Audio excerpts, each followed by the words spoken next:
Dentro del grupo de parásitos vamos a tener algunos parásitos unicelulares que eso viene para el próximo año, que es como el resto o la otra mitad del próximo. Las clases de parasitología que son los protozoarios, ¿sí?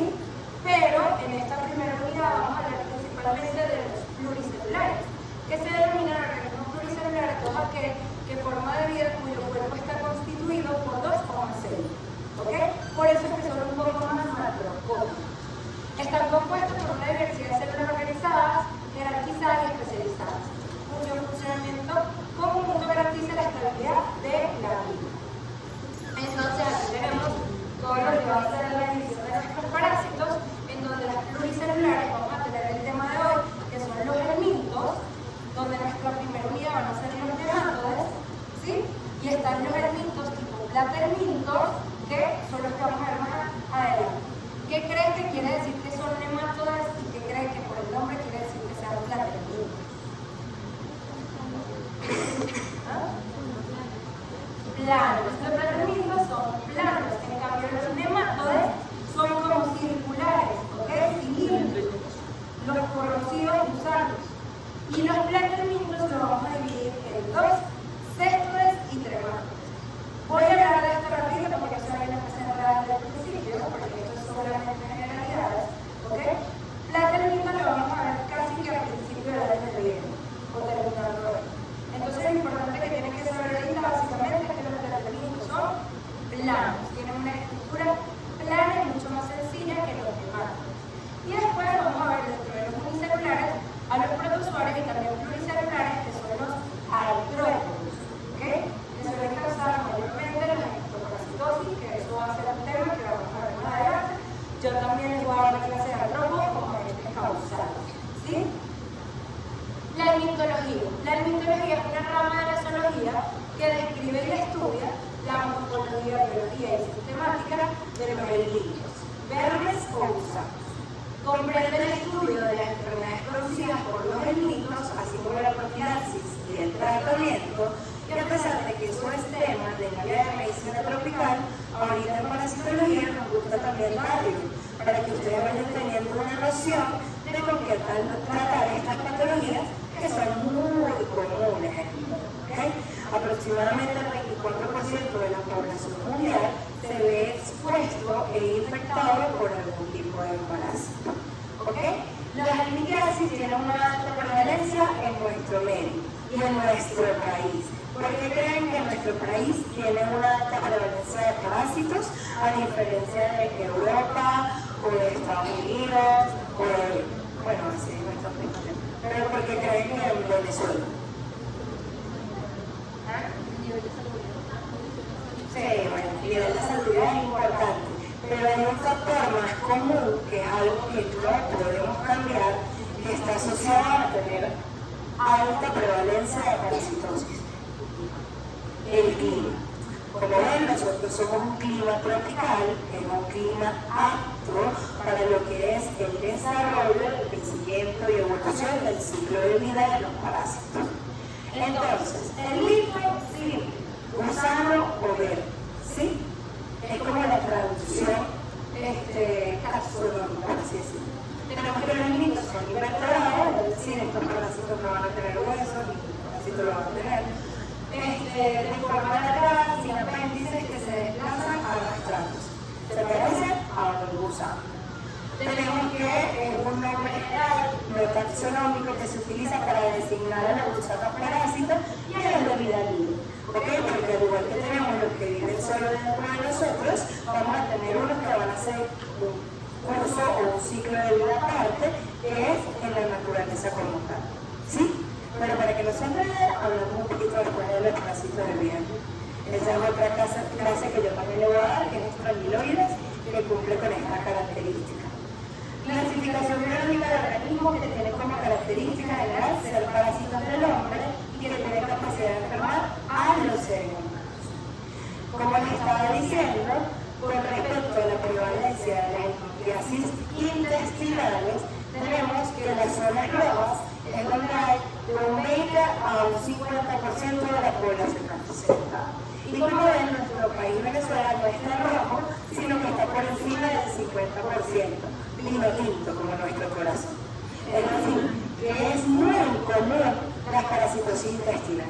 Si por ejemplo ustedes están en grupos de extensión como Nivemas, Proyecto Mayor, CUBIS, ese tipo de actividades, se van a dar cuenta que si yo en el área de bioanálisis o parasitología avanzada lugares, es muy frecuente encontrar cualquiera de las parasitosis y sobre todo el microsis o en caso tal protozoarios intestinales. ¿Ok? Alta prevalencia en países tropicales y subtropicales, como un país tropical al 100%, entonces le damos la bienvenida a todo parásito que quiere entrar, asociado a factores ambientales, ingresos sanitarios y la educación, porque es que es muy importante en las parasitosis intestinales lo que es la educación y la promoción del lavado de manos, del lavado de la comida, del liderazgo, del uso de filtros, ¿ok? Porque eso ayuda a la prevención. A pesar de que estamos en un clima tropical, su ciclo de vida permite tener medidas de prevención, pero que si no las invertimos, hay ignorancia total al respecto.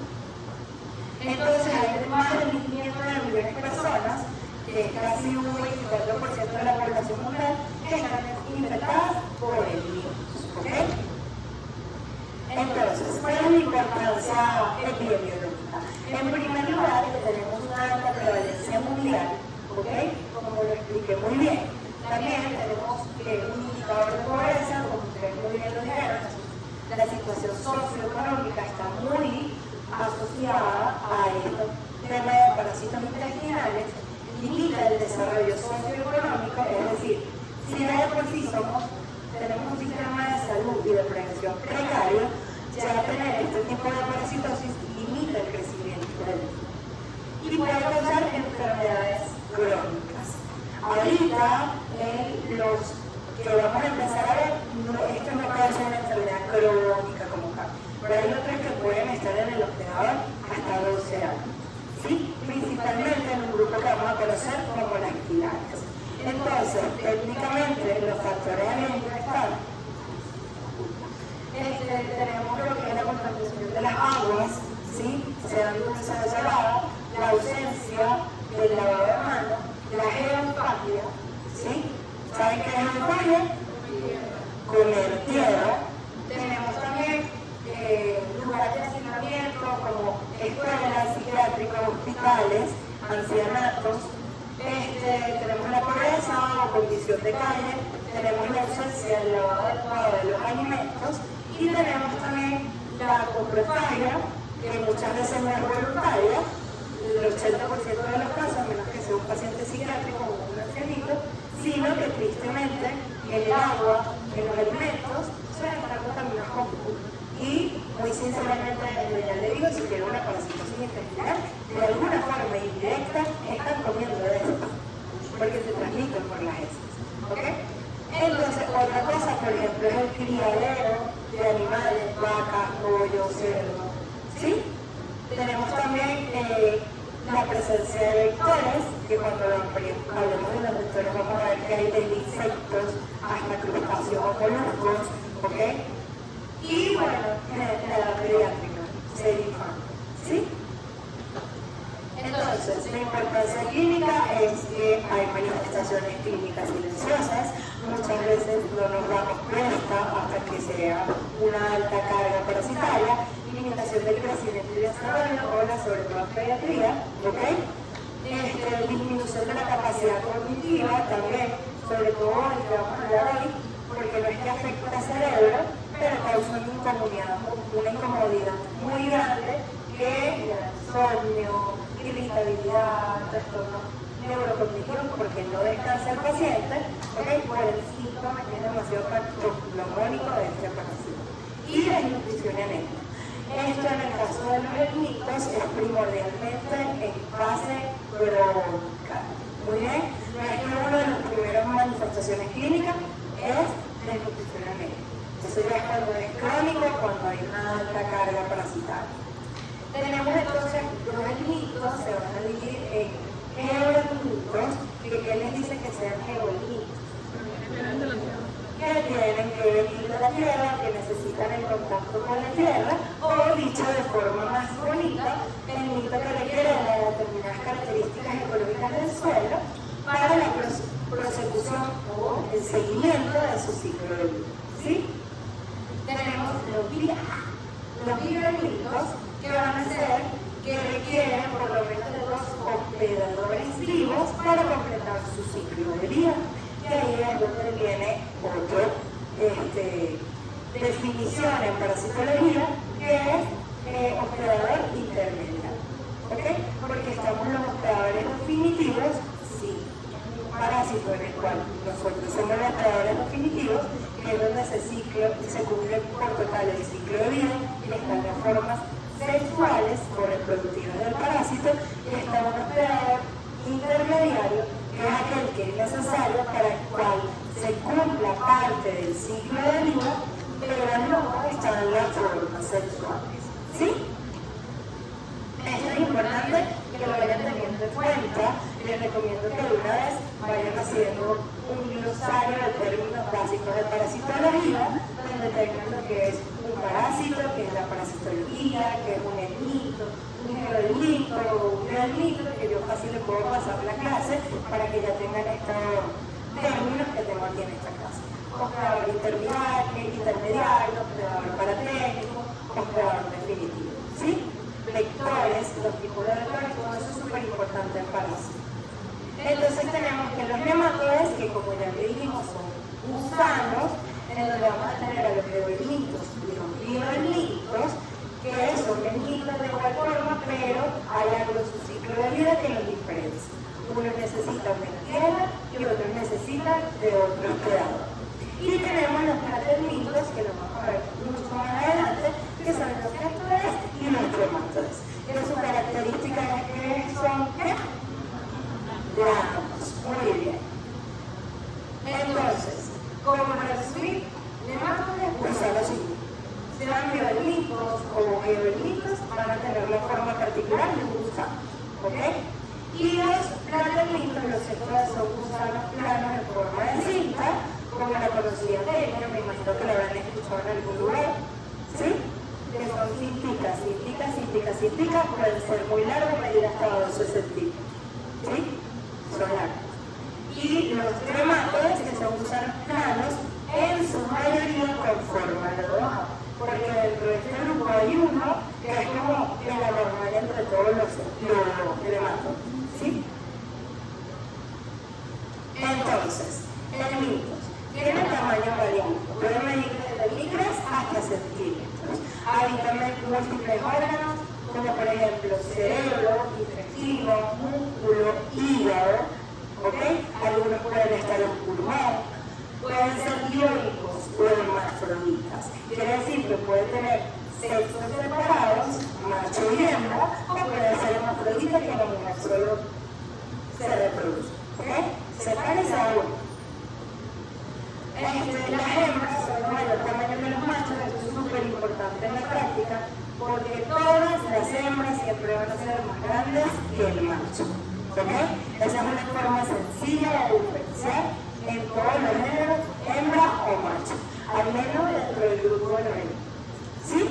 Tenemos también que la reproducción es sexual, por fisión binaria, necesita o que haya copulación o que el parásito sea hermafrodita. Y tenemos que pueden ser ovíparos en su gran mayoría, también importante para la práctica, ya que parte del estudio de la evaluación de huevos en el coproanálisis o en el examen simple de ese, y también pueden ser vivíparos, que salga la larva. ¿Sí? Tenemos que ser pluricelulares, como muy bien lo dije, y vertebrados y eucariotas. Y viven en hombres y animales. Además de eso, se alimentan de los nutrientes del hospedador, tienen 3 formas evolutivas básicas que son huevo, larva y adulto. La larva, dependiendo del ciclo de vida, va a tener estadios larvarios diferentes, como la L1, L2, L3, dependiendo del parásito. Por eso lo vamos a ir viendo por separado con el ciclo de vida de cada uno de ellos. ¿Sí? Tenemos múltiples estadios larvarios, la mayoría son anaerobios facultativos, carecen del sistema circulatorio y respiratorio, pero si tienen un sistema gastrointestinal y reproductivo, que es sumamente importante que lo tengan en cuenta. Tienen un sistema nervioso también rudimentario y tienen un sistema respiratorio sensible. Entonces, aquí viene otra vez lo que les estoy diciendo en el glosario de términos, ciclo de vida. Fases por las cuales pasa un organismo durante su ontogenia, desde su nacimiento hasta su muerte. ¿Sí? Ese es el ciclo de vida. ¿Están anotando lo que tienen que ir haciendo en el glosario? Sí. Los que toquen conmigo en la primera semana les toca hacer su glosario. ¿Ok? Sí, ciclo de vida heteroceno. ¿Qué quiere decir ciclo de vida heteroceno? Que necesita de al menos 2 hospedadores para poder cumplir su ciclo de vida. ¿Qué tipo de mundo es heteroceno? Lo acabo de ver. Los bionitos cumplen un ciclo de vida heteroceno. ¿Ok? Y tenemos el ciclo de vida monoceno, que como lo dice su nombre, solo necesita un único hospedador para cumplir su ciclo de vida. ¿Sí? ¿Cuáles son las cosas importantes del ciclo de vida? Uno de los fundamentales es la forma evolutiva infectante, ¿ok? Que esto forma el gran mecanismo de transmisión. Eso es pregunta de examen. Siempre lo vamos a estar preguntando. Entonces tenemos que estar el estadio de infección, quiere decir de qué forma entra en nuestro organismo, puede volar o adulto, qué tipo de larva, ¿ok? También se pregunta en el examen. La puerta de entrada, ¿por dónde entra? Entra por piel, entra por boca, por donde entra el parásito. Y el mecanismo de infección. Por agua contaminada, por comer carne cruda, por comer tierra, ese es el mecanismo de infección. ¿Sí? Por el medio de transmisión. Tenemos la migración, que son todos los estadios que va a llevar este parásito, la localización, que va a ser su ubicación anatómica cuando ya es un adulto, ¿ok? Tenemos el hábitat definitivo, donde está la reproducción sexual y la localización, y tenemos la fase de dispersión, que es cómo se elimina, ¿ok? Cómo podemos seguir cumpliendo este ciclo de vida. Cómo eliminamos la forma evolutiva para que siga desarrollando. Y la forma de salud. Seguimos con el glosario. Los vectores, que son organismos frecuentemente invertebrados, que intervienen de manera directa o indirecta en el ciclo de vida de un parásito en particular.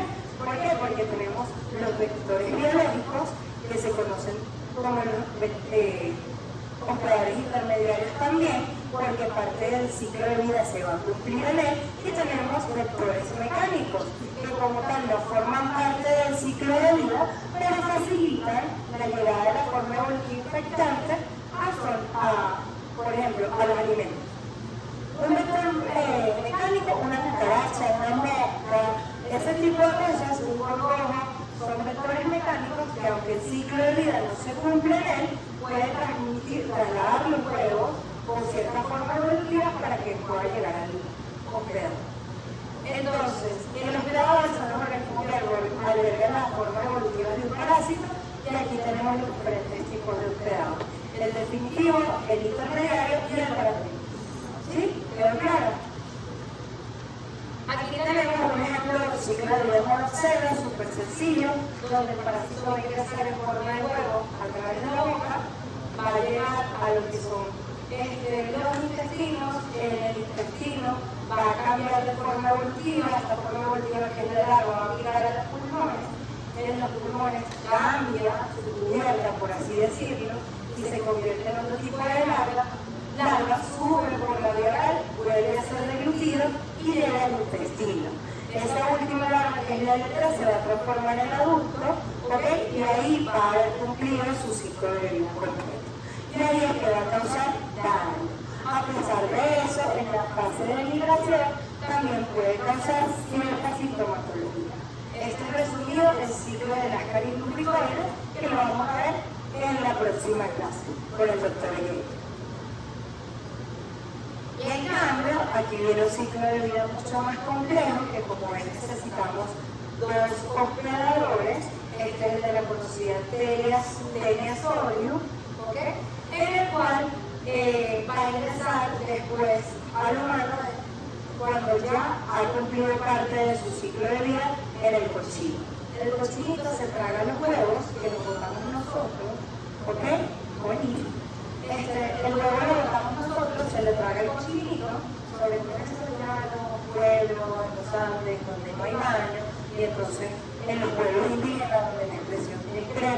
es al aire libre, bueno, ahí puerquitos comen contaminado por heces humanas, se contaminan ellos, la forma evolutiva del huevo se desarrolla la larva hasta llegar al cisticerco, que se va a alojar en el músculo del cerdo, que es lo que a nosotros nos encanta comer. Después de eso, nosotros ingerimos cerdo mal cocido con cisticercos en su músculo y se cumple el ciclo de vida. Llega al intestino y se desarrolla a la telia adulta. ¿Ok? Pero esto es un resumen que no se tiene que aprender en este instante porque tenía todavía falta, pero que para que vean la diferencia entre un ciclo de vida que se cumple solo en el ser humano, que necesita el paso por tierra, a otro donde necesita sí o porque sí el empleador intermedio. Si nosotros no nos comemos el cochino, no vamos a tener tenis. Eso es lo importante que vayan diferenciando. Entonces, los herbívoros tenemos la clase de nematoda que va a ser metozoarios invertebrados, cuerpo cilíndrico, ya lo he repetido demasiado, espero que en la discusión se lo aprendan bastante y me respondan absolutamente todo lo que pregunten. Son gusanos redondos, no segmentados, simetría bilateral, es decir, todos lo tienen de los mismos lados, no es irregular, envueltos en una fuerte cubierta protectora que se llama tegumento, una de las características morfológicas de los nemátodos. Vayan guardándolo para la práctica de su cabeza. Y son endoparásitos, que quiere decir que están dentro del organismo y es ahí donde viven. Porque así como hay endoparásitos, tenemos ectoparásitos, que son básicamente los artrópodos, que son los agentes causales. ¿Sí? Tenemos también, con respecto a su cavidad bucal o su parte proximal, que tiene una extremidad anterior que puede ser de diversas formas. Puede tener placas, dientes, labios, todo dependiendo del parásito. Es totalmente distintivo de cada uno de los parásitos. ¿Sí? Pero eso primordialmente en esta primera unidad, para diferenciar que si la cavidad bucal de Decatur americano, de Acidotoma, de Enterobium, de Asper. Tenemos que la boca puede estar, ya lo dije, provista de dientes o columnas cortantes, tienen la finalidad de abrir tejidos, fijarse a ellos o penetrarlos y como órganos de los sentidos también, para ubicarse. Esto varía de acuerdo al género que pertenezca a cada uno de los nemátodos.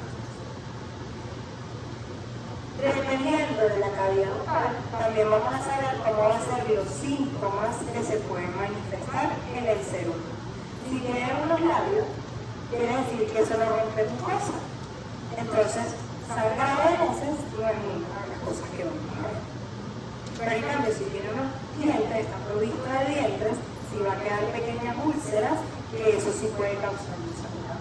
Y más adelante van a ver que liberan ciertas enzimas para permitir que siga funcionando sangre. ¿Sí? Tenemos la sexta, que es la que habíamos hablado de la bacteria, ¿okay? Que son parásitos aplanados, en el sitio dorsoventral, alargados en forma de cinta, están cubiertos por un tegumento, son blanquecinos o amarillentos, carecen de vías digestivas y vasculares y tienen un tamaño variable. Esta es la que puede llegar a medir hasta 2 centímetros. ¿Okay? Puede recubrir el intestino. Y bueno, aquí tenemos partes importantes de los éstones, que va a ser el éstones, que va a ser como la parte de fijación del parásito en la mucosa. Tenemos el cuello y el estrabillo, ¿sí? Que son estructuras importantes de estos parásitos para fijarse y poder mantenerse en su ubicación en la forma. Tenemos los tremátodes, que la mayoría de ellos, como pueden ver aquí, tienen forma de hojita, ¿sí? Son igual lactenitos, parásitos aplanados, que no tienen cuerpo segmentado, a diferencia de su prima la atenia, aplanados en forma de hoja, a excepción de los esquistosomas, que es el que le dije que es como el rebelde de la familia, que todo es diferente de los otros dos. La gran mayoría son hermafroditas, presentan dos mentógenos, que también es como para adherirse, presentan una gama de adaptaciones evolutivas y requieren de uno o más hospedadores intermediarios, como crustáceos o moluscos. Aquí es donde se pone igual el ciclo de vida. No se lo puse ahorita porque se van a enredar, pero aquí se necesitan hasta 2 hospedadores intermediarios y un hospedador distinto. ¿Okay?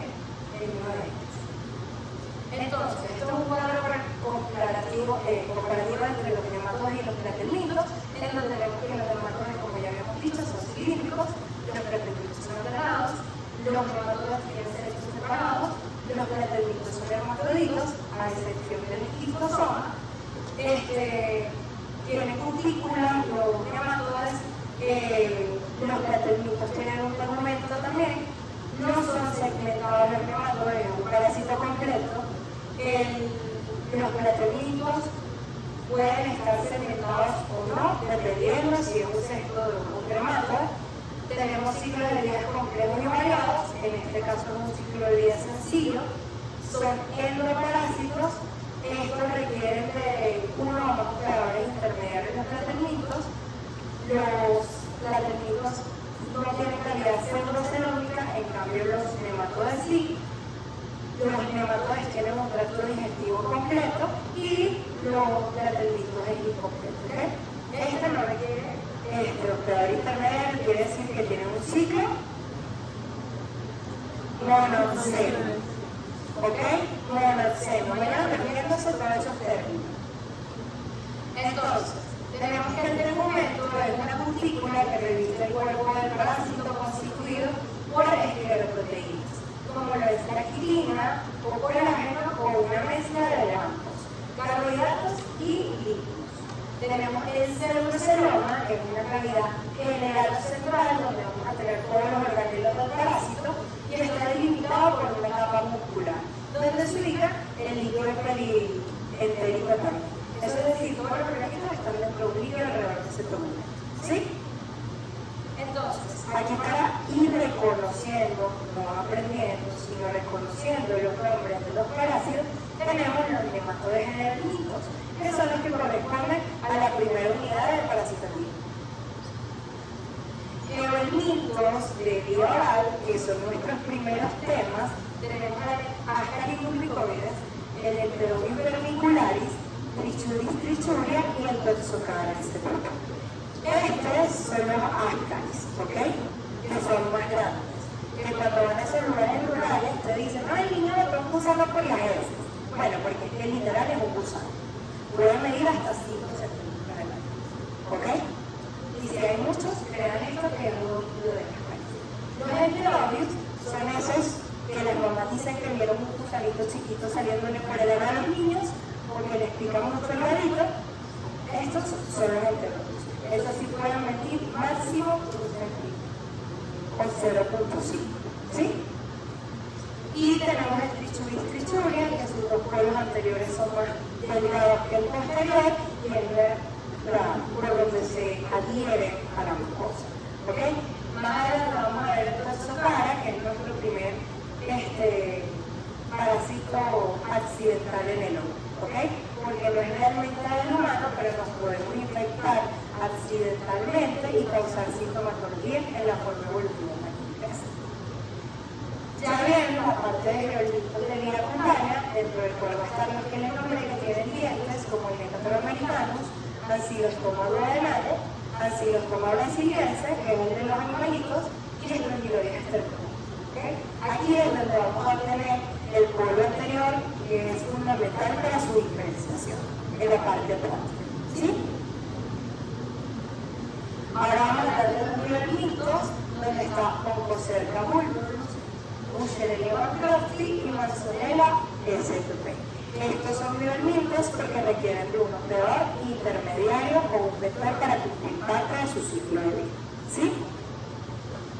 Los platelmintos están los céspedes, que le hablé un poco de ellos, la Taenia solium, la Taenia sanguinata, Hymenaea pignana y Echinococcus spp.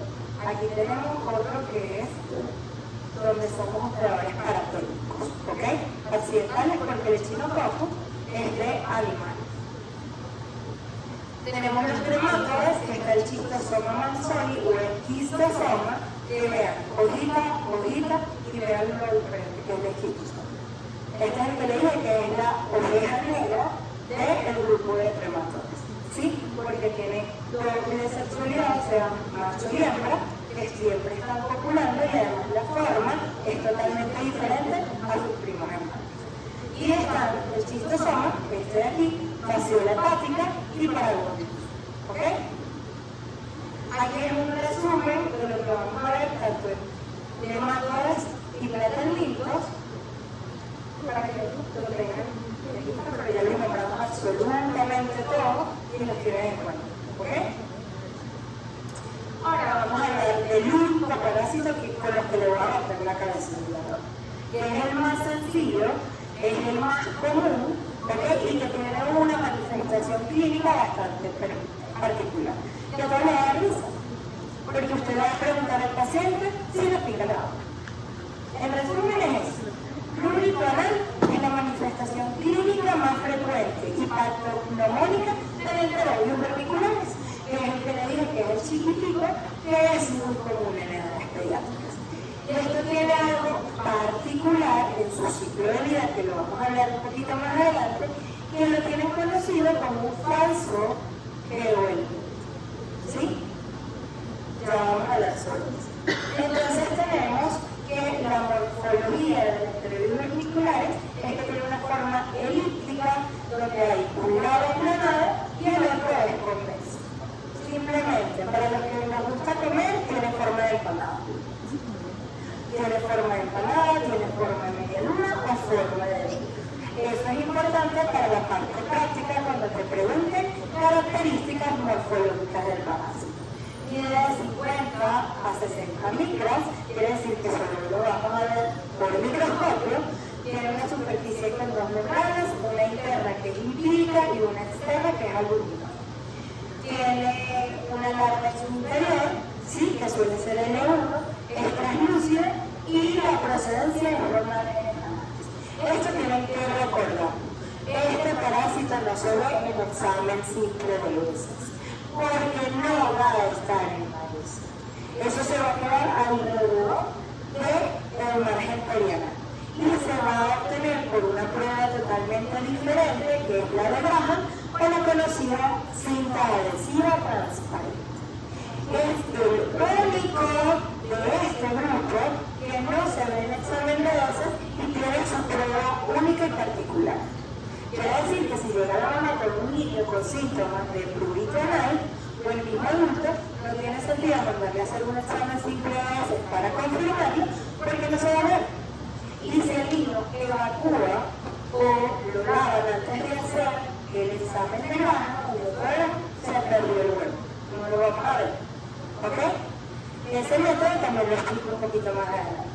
Tenemos que el enterobius va a tener una larva, eso no lo vamos a ver, solo vamos a poder visualizar macroscópicamente o microscópicamente en el laboratorio el huevo o el adulto, ¿ok? Tenemos larva L1, larva L2, larva L3, L4 y adulto. La localización va a ser interior del huevo en los márgenes perianales y la larva L1.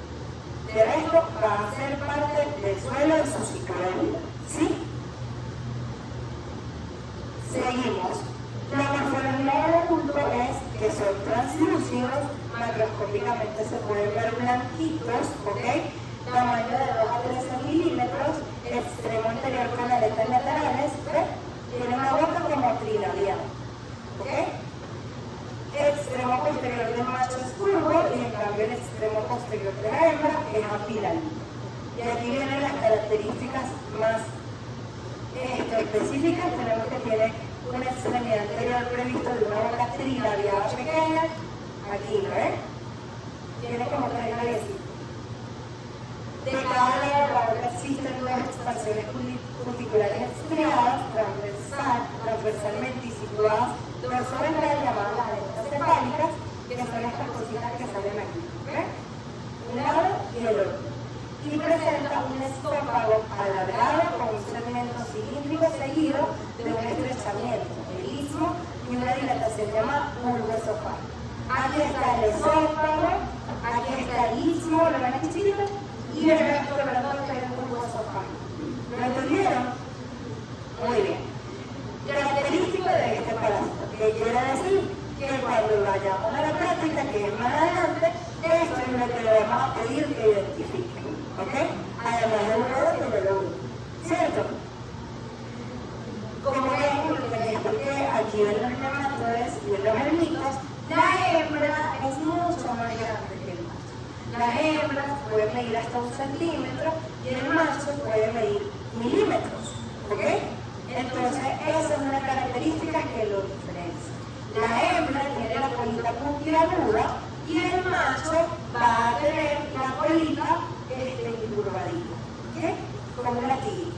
Además, tenemos que van a tener recto, ano, que es donde van a eliminar sus productos de excreción sencillo. La hembra va a tener un útero, va a tener la vulva, que es por donde copulan, es aquí donde copulan, en la mitad, ¿ok? Un intestino corto y ambos van a cumplir con el tema del esófago, ¿ok? ¿Sí? El istmo, el bulbo esofágico, todo eso va a ser igual. Lo que nos va a diferenciar entre hembra y macho va a ser su polo posterior. Aquí en la puntita que tiene el macho es donde va a tener una espícula copulatriz. Es decir, evacúa por donde se reproduce. Porque vean que ahí está la espícula y arriba está la cloaca. Una característica importante es que la hembra persiste, en cambio el macho del cuero copular se muere. ¿Ok? Y la hembra, en su ciclo de vida, va a rectar hasta el ano y luego va a colocar sus huevos y por eso es que se da la manifestación clínica. Ya que los huevos no se van a poner en el interior, sino que se ponen en el exterior. Luego tiene una capa mucosa que es la que va a causar la reacción de hipersensibilidad. ¿Sí? Estamos hasta ahí entendiendo, ¿no? Entonces, tiene un aparato reproductor complejo, aquí está completo, aquí está que tiene los ovarios que se fusionan y forman una vagina, se abre a nivel de la vulva, que como vimos está en el medio, porque el macho es chiquitico, ubicado en la parte de media del cuerpo. Y el macho tiene un testículo, conducto deferente, vesícula seminal, conducto eyaculador y termina en la cloaca, por medio de una espícula copulatriz. Entonces, resumiendo la biología, sabemos que son los senos, el parásito adulto se localiza a nivel intestinal. ¿Saben dónde se localiza? No. El intestino grueso, ¿ok? En el intestino grueso. Tenemos que específicamente en el intestino grueso se concentra el apéndice fecal, no causa apendicitis, no se meten en el apéndice, de una vez. No está dentro de las complicaciones de los ¿sí?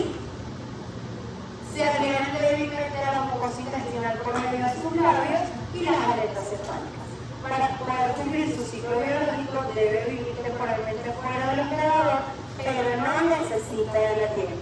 ¿Qué quiere decir? Que como la hembra coloca los huevitos en los márgenes perianales, están en contacto con el oxígeno y ya eso es suficiente para que el huevo sea infectante. ¿Sí? Por eso es que es conocido como el falso geoenvivo, porque no necesita de la tierra ni los nutrientes de la tierra, sino del oxígeno. Eso es lo que hace que sea un vivo, porque es muy fácil su transmisión, su reproducción y que persista el ciclo. Si no se cumplen las medidas preventivas, puede infectarse y reinfectarse con el enterovermicularis. La hembra adulta vive de 45 a 60 días en el intestino, el macho es expulsado después del cópulo porque se muere. La hembra puede eliminar un promedio de 12.000 huevos diarios, los huevos son resistentes a la purificación y a los desinfectantes. Eso quiere decir que puede ayudar a eliminar los huevos. Si el desinfectante no le hace nada. El calor, ¿qué lo digo? El calor es lo único que le puede notar. Entonces, dentro de las medidas preventivas es lavar sobre todo la ropa interior, los pantalones con agua hirviendo, las toallas, las sábanas, o colocarlos durante tiempo prolongado al sol, o emplazarlos también. Porque si no, se vuelve a cumplir el ciclo de vida. En condiciones húmedas frescas permanecen viables hasta más de 13 días los huevos. Y estos huevos pueden ser hasta aspirados por el hospedador espíritu. ¿Ok? Entonces, tenemos el ciclo de vida en el cual podemos ingerir los huevos por la vía oral y hay dos mecanismos, que está la heteroinfección interna,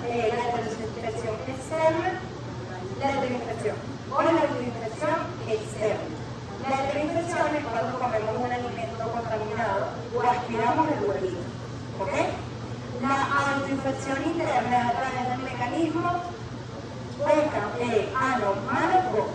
Es decir, sobre todo los pélvicos se rascan con las manos sucias, van y se la llenan. Tan sencillo como eso. Y el niño se está autoinfectando, porque los huevitos que producieron sus propios parásitos están volviendo a infectar y lo que hacen es aumentar la carga parasitaria. Y el otro es cuando por primera vez se infecta a una persona que, bueno, la mamá fue, le cambió el pañal al niño, no se lavó bien las manos ni con agua caliente y le cocinó la comida a toda la familia. Y es por eso que está dentro de lo rutinario cuando se diagnostica el enterovirus vermicularis, desparasitar a todo el núcleo familiar. Porque la transmisión es tan sencilla que todo el núcleo familiar puede estar infectado. Entonces tenemos que el mecanismo de infección está por infección, 4 infecciones externas que ya les expliqué, puerta de entrada oral o nasal, donde se puede crear el huevo porque es sumamente ligero, y puede, no se escucha también, pueden levantar la sábana y lo aplastan y lo deglutas. Y así se cumple el ciclo de vida del parásito. ¿Ok? Ahí en definitiva el intestino grueso no tiene migración tisular, quiere decir que no va a pasar a otros tejidos, va directo al intestino. Estadio de dispersión es el estadio infectante, que es el huevo, que puede darse posible a través de la infección externa o la interinfección, y no es una verdadera herida por lo que ya les expliqué. No necesita caer al piso, necesita caer en la tierra para estar listo para infectar otra vez. Periodo prepatente es el lunes, ¿ok? Para que llegue a ser el adulto como tal. Ya explicamos esta parte donde está la infección, que es por agua o alimento contaminado o aspiración del huevo en superficie del hogar, y la infección externa, mecanismo de ano, ¿sí? Entonces, tenemos que el mecanismo de infección va a ser la forma evolutiva infectante, repita una y otra vez, huevos embrionados con larva en primer estadio, medio de infección, interinfección o autoinfección, completando aquí interinfección por alimentos o agua contaminada, y autoinfección externa por mecanismo de ano a la boca, ¿sí? Y puerta de entrada oral o inhalatoria. Tenemos que la fisiopatología, un factor mecánico en el cual el contacto directo del verme de la entrada capilaria cuando está saliendo a poner los huevos. Una característica importante es que la oposición de la hembra es nocturna. ¿Ok? Entonces, por eso es que tú le preguntas normalmente al paciente si de noche es que le pica la vista, porque su ciclo es nocturno para ir a poner los huevitos. Y inmunológico, una reacción de hipersensibilidad tipo 1, que aunque no la han visto, recuerden que esa es la que vamos a asociar a reacciones alérgicas, ¿ok? Y secreciones uterinas de la hembra que cubren los huevos. El mecanismo más importante que va a tener es los huevos, esa secreción que busca la hembra al poner el huevo, pero esto también existe, porque muchas personas dicen, siento que me está saliendo algo, y sí les está saliendo algo. ¿Ok? Entonces tenemos que la enterobiasis, así se llama la parasitosis, enterobiasis tiene que empezar a aprender el nombre del parásito y la parasitosis que causa, ¿sí? Va a ser una enfermedad causada por el enterovirus vermicularis, es una enfermedad de distribución cosmopolita que aunque el nivel socioeconómico tiene mucho que ver, ninguno está salvo de eso. A cualquiera nos puede dar un enterovirus, ¿ok? Porque está distribuido a nivel mundial y global. Y puede ser que en un restaurante, unos perros, una cosa se comieron algo y pues su parasitosis por el enterovirus, ¿ok? Eso es lo que quiere decir distribución cosmopolita. Es una peculiaridad que debe considerarse que puede abarcar a todo el núcleo familiar, como les expliqué, por eso se manda a desparasitar a todos. Infección característica de hacinamiento o contacto estrecho de personas, por ejemplo, los niños en el preescolar o en el maternal, que está el enterovirus vermicular, porque los niños no saben hacer. Y es una realidad que las profesoras no suelen estar pendientes de que cumplas.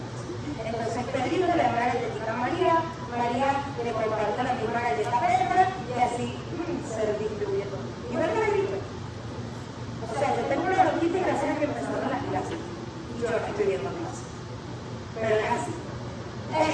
Infección intestinal en humanos, afecta predominantemente a niños de edad preescolar y escolar, se presenta en todos los niveles socioeconómicos. ¿Sí? ¿Eso es claro?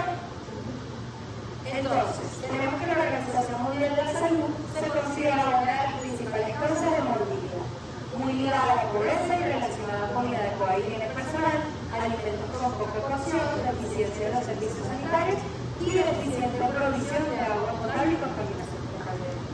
Ahora entiende que a uno, así sea de forma indirecta, tener un parásito es que estamos de este tipo, ¿ok? De los mitos de contacto con tierra, los regalitos, estamos comiendo indirectamente heces, ¿ok? Entonces, nuestro ciclo patognomónico es el prurito anal, es el más frecuente, es por lo que van a llegar. Esto va a causar angustia y ansiedad al ser de noche. El niño no duerme bien. Recuerden que la hormona de crecimiento se libera durante la noche, desde las 9 hasta las 2 de la madrugada aproximadamente, y si ese niño no duerme porque está rasqui todo el rato, no va a crecer bien. Es ahí, cuando es un poco más crónico, que nos podemos presentar otros síntomas como la desnutrición, quedarse en las tablas de crecimiento y desarrollo, ese tipo de cosas, ¿ok? Las alteraciones neurológicas como irritabilidad, ¿ok? El insomnio, pero es por el prurito anal. No es que el parásito migra al cerebro o hay una enzima o una hormona que libera que hace que llegue al cerebro y no pueda dormir, no. Es porque le pica el ranito, ¿sí? Además de eso, si el rascado es muy intenso, puede causar exploraciones en la piel o irritación. ¿Sí? Y eso se puede sobreinfectar en una de las complicaciones de sobreinfección de las lesiones por rascados. Gastrointestinales suelen ser un poco frecuentes, son usuales en altas cargas parasitarias y pueden dar vómitos, náuseas y dolor abdominal. En muy pocas ocasiones, cuando se descubre demasiado el colon, puede causar diarrea, pero es muy poco frecuente. ¿Okay? O también, si la alta carga parasitaria no solo sale al momento de la oposición, sino que se vienen los germes adultos pegados al niño. ¿Sí? Ya habíamos hablado del sistema nervioso central, irritación, poca concentración, insomnio. ¿Ok? Que son de los menos frecuentes, pero todo asociado a ¿qué? Al prurito anal. Por último, que es más por la hipersensibilidad de la secreción de la oposición, puede causar a los níficos exacerbación de los síntomas y urticaria. ¿Ok? Esa es para la gente alérgica que nos puede dar eosinofilia, entonces tenemos una reacción alérgica, se nos exacerba esa clínica. ¿Sí? Dentro de las complicaciones vamos a tener cambio de comportamiento como la irritabilidad, disminución de la alimentación escolar porque no duerme, afectación del estatus nutricional, insomnio e infecciones, que es básicamente por la migración del parásito. Este parásito, así como va para las márgenes renales, también puede llegar a lugares como vulva, uretra y causar por el arrastre de bacterias de la región perianal, que suelen ser gram negativos, infecciones del tracto urinario, infecciones genitales como vulvovaginitis y infecciones de piel y parte anal. ¿Sí? Tenemos migraciones tópicas de hembras grávidas que pueden viajar a vulva y vagina, útero, no es frecuente, trompas de falopio tampoco, pero esas bacterias que ellas llevan sí pueden subir. Y eso es lo que podría causar una salpingitis, una infección, una enfermedad inflamatoria pélvica, las bacterias que ellas arrastran. ¿Sí? Porque el cambio de pH puede hacer que no sea bien para traslado de bacterias causadas salpingitis y vaginitis y apendicitis no causa apendicitis. ¿Ok? Eso no está dentro de la complicación. ¿De aquí para arriba? Sí. Apendicitis no. Eso era un mito. ¿Sí?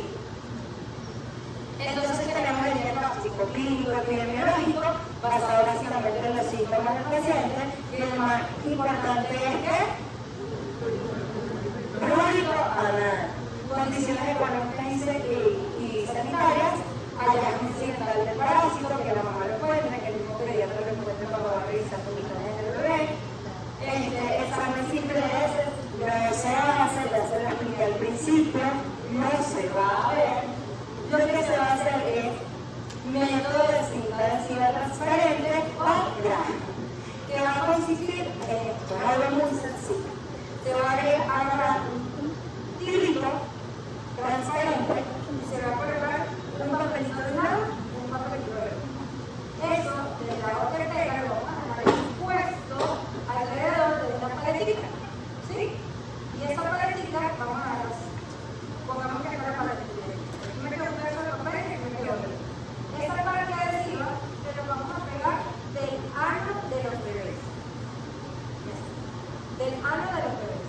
Y eso lo vamos a llevar a una laminilla, lo pegamos con guantes, lo vamos a hacer nosotros, porque la mamá tiene que hacerlo con guantes también, y se lo pega a otro. Porque así se pegan los huevos, se están alrededor del marco imperial y los pueden ver directo al microscopio, sin siquiera necesitar técnica. Como son transparentes, se ven de una vez con la técnica de gráfico, ¿ok? O cinta adhesiva transparente. Entonces tenemos que la piel aquí en el